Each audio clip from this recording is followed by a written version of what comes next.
This isn't good.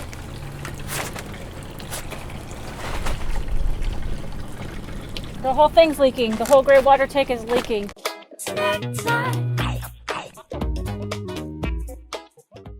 Hello Snack Pack, welcome back to Travel Snacks.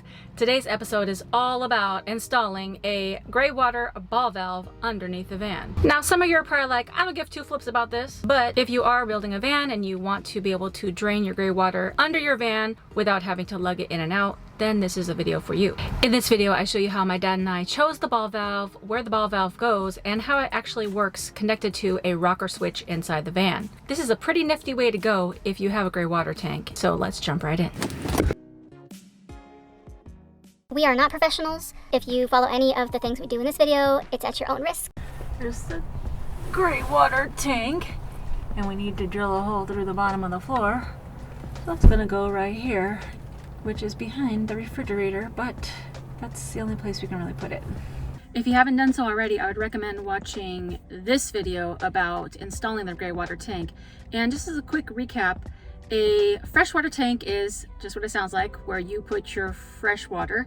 The gray water tank is what happens when the water goes down the sink, so when you're brushing your teeth, washing your dishes, washing your hands. And there is also a third kind of tank, a black water tank. That's for waste if you go to the bathroom, but I don't have that in my van. But for my system, I have an 18-gallon freshwater tank, and it drains into a 10-gallon gray water tank, which means that I do have to empty the gray water tank more often than I fill up, but that's okay because usually I'm able to do that at parks or dump stations. The sink is going to be around there, but we need to plumb it over the gas tank, over the outlet or under the outlet, whatever, and then down here so it can bend underneath to go back over to the gray water. I see something. I see it. It's working. I know. I'm dying. Almost there, Dad. I'm dying. You can do it. Woo! Is it all the way through? Yeah. Okay, let me get out of here. There goes another hole in the van. Give my dad a thumbs up for the nice drilling job. Also, since you're up there, just hit the subscribe button and the notification bell, because we're all part of the same Snack Pack family. And since you're already here, keep watching to the end. Bought this ball valve blue thingy on Amazon. We bought these 1/2-inch nipples. One on this side, male to female. Same thing over here. Then we bought a 90-degree Fitting. elbow fitting thingy. Yep. So that when the water from the gray water pours out, it goes down instead of squirting out the side. And then these wires, well, we'll get to those later. Red and green, and we'll make either black or white yellow. Let's make the white yellow, I guess. We only need 3 wires. According to this, they got multiple ways to hook it up. I'm just doing it for an on and off switch, on and off. Right. Okay. You don't need It says you only need 3 wires. And this has 5 wires, but this is the kind that you can do some alert lights, and we're not going to do the lights. We're just going to do on and off. I think we're going to check this out with your power supply. We're going to The jackery? figure out how to get 12 volts off of it somehow before we install everything.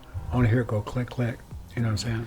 Okay, we're gonna pause here for a second because we did make a mistake. We ordered a ball valve that had 5 wires. That's one that you would use if you wanted to have a wiring system where there's an alert light that tells you when the ball valve is open or closed. So green light, red light, and all those things. We didn't need that, and I don't even know why we bought that one, so I ended up sending that one back. Then my dad's like, I think we need a 3-wire ball valve, on, off, and then neutral or whatever. But once we got it and we started to wire everything together, we realized that we don't have 3 wires. So we sent that one back. And ultimately we ended up with the 2-wire ball valve, which is perfect for if you have a basic rocker switch. So to save you from the trouble, I recommend you get this ball valve and this rocker switch.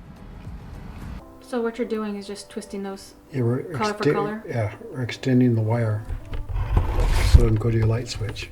I mean, it goes to your... rocker switch? Yep.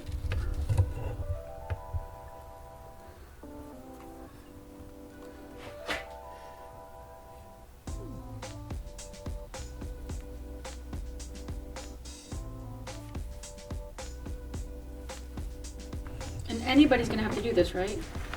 In order for this to work? No, they can maybe find some connectors and make some really small connectors.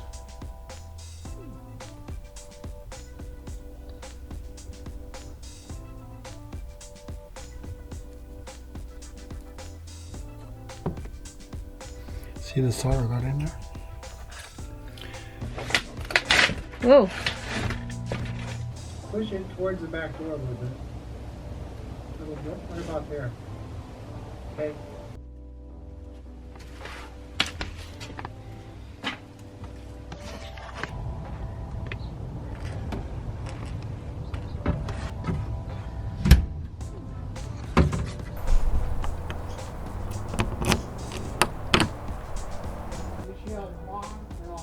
Okay. Go!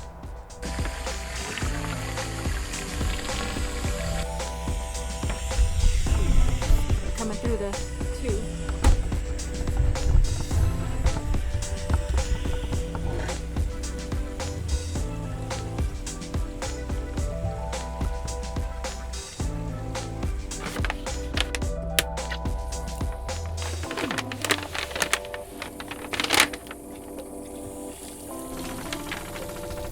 I gotta see it coming through the, filling up the gray water. It's leaking on the Don't do anything.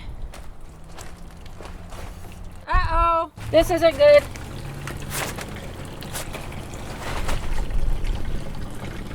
The whole thing's leaking. The whole gray water tank is leaking. It's not coming out of the ball valve. Okay. It's coming out of that pipe that I told you went in sideways.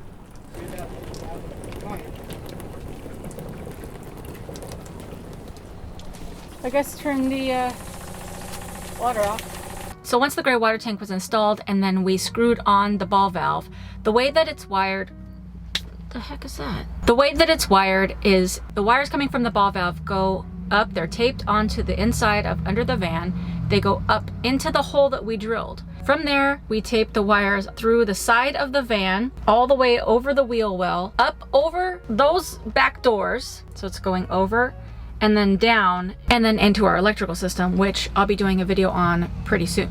This is a 12-volt wiring system, so it goes into the fuse box, or the fuse panel. Once you have everything wired up, once you want to drain the gray water tank, you just flip the rocker switch. It opens like almost like a camera lens opening, and then it just releases the water down. Let's check it out.